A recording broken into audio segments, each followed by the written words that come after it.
West মানে কি আবর্জনা গম পাইছে আবর্জনা যদি আবর্জনা কি করা বড় যে আবর্জনা কি করা পেলাই দিয়া না রাখি থোৱা যায় আকৌ ব্যবহাৰ কৰি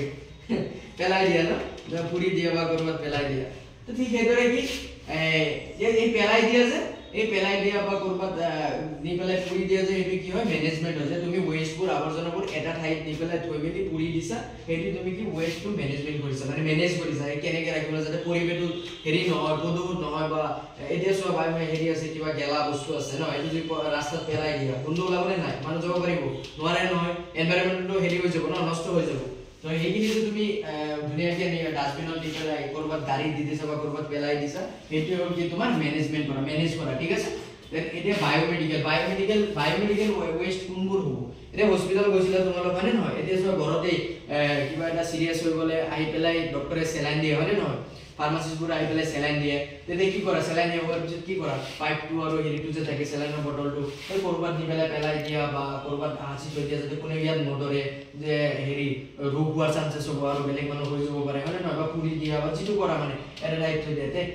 এই তেনেকুৱাবোৰ যিটো বস্তু আছে মানে পেশেন্ট ৰিলেটেড যিবোৰ মানে বা হস্পিটালত যিবোৰ বস্তু মানে ওয়েস্ট হৈ যায় এবাৰ ব্যৱহাৰ কৰাৰ পিছত মানে আৰু ব্যৱহাৰ কৰিব নোৱাৰো পেলাই দিব লাগে এইবোৰ হ'ল কি বায়োমেডিকেল ওয়েস্ট আবৰ্জনা বায়োমেডিকেল মানে মেডিকেল ৰিলেটেড মানে হস্পিটালত যিবোৰ ওয়েস্ট হয় ঠিক আছে এখিনি বুজি পাইছে তো এই বায়োমেডিকেল ওয়েস্ট যিবোৰ মই ক'লো সিৰিঞ্জ আছে নিডল আছে সেলাইনৰ পাইপ আছে আৰু বেন্ডেজ আছে মানে নহয় কটন আছে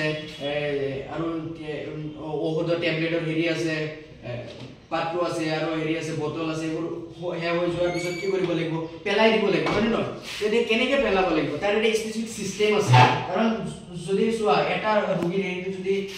আৰু এটা ৰোগী সুই দিয়ে বা এটেন্ডাৰবোৰে যদি ডাইৰেক্ট সুই দিয়ে বা য'ত যিটো ডাস্টবিনত থবা এইটো ডাস্টবিন যদি হেৰি হৈ যায় এটা ডাস্টবিনে হৈ যায় দেন কি ইনফেকশন হোৱাৰ চান্সেছ আছে এতিয়া সাপোজ কোনোবা এজন জব কৰি আছে তাত এই বায়োমেডিকেল ওয়েস্টবোৰ কি কৰে মেনেজ কৰি আছে এতিয়া হি যদি সব যদি তুমি একেলগে থৈ দিয়া গোটেই ৰোগীৰ খিনি বা গোটেই হেৰিখিনি একেলগে তাৰ বেমাৰ হোৱাৰ চান্সেছ আছে নাই ইউটো মানুহ এটা হয় নহয় তো এইবোৰৰ কাৰণে কি কয় এটা এক্সট্রা কি ডাস্টবিন আছে লাইক সাবা হস্পিটালত গলে সাবা yellow dustbin red dustbin and কি ব্লু ডাস্টবিন হোয়াইট ডাস্টবিন হয় না নহয়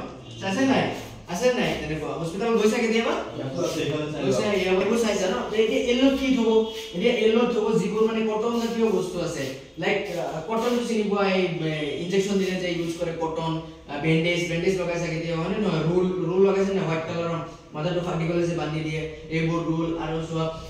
স্কিন সোৱা ইয়াৰ পৰা স্কিন উঠি গৈছে মানে এটো কাটি পেলাই দিব লাগে আৰু ৰখাব নোৱাৰি ইয়াত মানে হেৰি হৈ যাব ন বেলেগ বেয়া লাগি যাব বা হেৰি হৈ যাব ৰখালে ইনফেকশন হোৱাৰ চান্সেছ বেছি থাকে তো এইবোৰ কাটি ক'ত পেলাব এই ইয়েলো ডাস্টবিনত পেলাব কটন পেলাব